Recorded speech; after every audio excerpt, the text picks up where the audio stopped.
नमस्ते, मेरो नाम बुद्ध सिंह तामाङ। म पेदुतकोशी 5 आँगा, हाल काठमाडौँ बसोबास। र अब यो हाम्रो कहाँको सामुदायिक संस्था सामुदायिक सेवा नेपाल भन्ने संस्था कसरी स्थापना भयो भन्ने यसको विस्तृत इतिहास धेरै लामो छ। तैपनि म छोटकरीमा भन्न चाहन्छु। हामी पेसाले हामी ट्रेकिङ व्यवसायी, काठमाडौँ बसेर विभिन्न क्षेत्रमा ट्रेकिङ गर्दै आइरहेको स्थितिमा हामी आफ्नो गाउँठाउँको लागि केही गरौँ भन्ने सोच हामीले बनाएको थियौँ।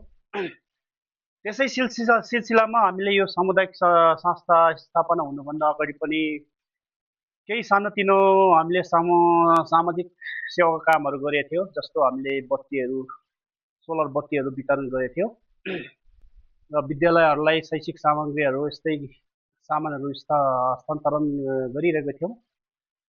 र त्यसै अवस्थामा हामीले फेरि हाम्रो एकजना मित्र हुनुहुन्छ, उहाँ जो लाङटाङको भूकम्पको पहिरोमा पर्नुभयो, पूर्णबहादुर तामाङ। उहाँले चाहिँ अस्ट्रेलियन साथीहरू भेट्नु भएको छ र त्यो अस्ट्रेलियन साथीहरूले चाहिँ हाम्रो गाउँमा के गर्न सकिन्छ, हामी केही सहयोग गर्छु भन्ने एउटा सोच बनाउनु भएको रहेछ। तत्पश्चात हामी पूर्णबहादुर तामाङ लगायत म, किताब सिंह तामाङ र विभिन्न अरू मित्रहरू हुनुहुन्छ, हाम्रो संस्थापक साथीहरू हुनुहुन्छ। हामी सबैजना मिलेर हामी कसरी अगाडि बढौँ त भनेर हामीले धेरै सरसल्लाह गऱ्यौँ। सरसल्लाहको सिलसिलामा अब हामीलाई त्यस्तो अनुभव थिएन, खासै त्यस्तो सामाजिक सेवा क्षेत्रको, स्वास्थ्य क्षेत्रको अनुभव थिएन। हामीले चाहिँ कम्युनिटी एक्सन नेपालको एकजना बहिनी हुनुहुन्थ्यो, सरिता तामाङ भन्ने, त्यहाँको नर्स, र एकजना उता घुम्साको तेज तामाङ भन्ने एकजना दाई हुनुहुन्छ, त्यहाँको मेराङदिङ हेल्थ पोस्ट सञ्चालन गर्ने, र उहाँको जुन संस्था कम्युनिटी एक्सन नेपालको संस्था हेर्ने चाहिँ ऐनवाल भन्ने हुनुहुन्थ्यो। उहाँलाई भेटेर हामीले परामर्श गऱ्यौँ, धेरै परामर्श गऱ्यौँ।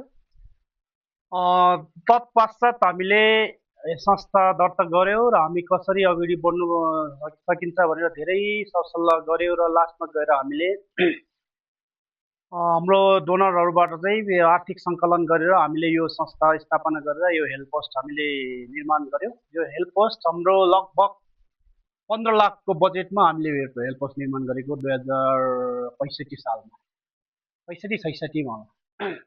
किनभने यो संस्था 2063 सालमा दर्ता गऱ्यो र तत्पश्चात 2-3 वर्ष हामीले एक्सर्साइज गऱ्यो, आर्थिक सङ्कलन गऱ्यो, विभिन्न किसिमको कार्यक्रमहरू गऱ्यौँ र हामीले 2-3 वर्षको अन्तरालमा लगभग हामीलाई हेल्प पोस्ट निर्माणको लागि पुग्ने आर्थिक स्रोत जुटायौँ।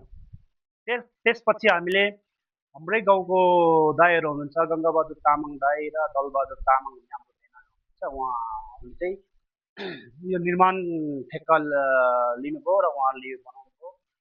लगभग 2066-67 सालबाट हामीले हेल्प पोस्ट सञ्चालन गऱ्यौँ र अहिले आएर चाहिँ अब लगभग धेरै वर्ष रन गरिरहेको स्थितिमा अब हामी अहिले चलिरहेछौँ।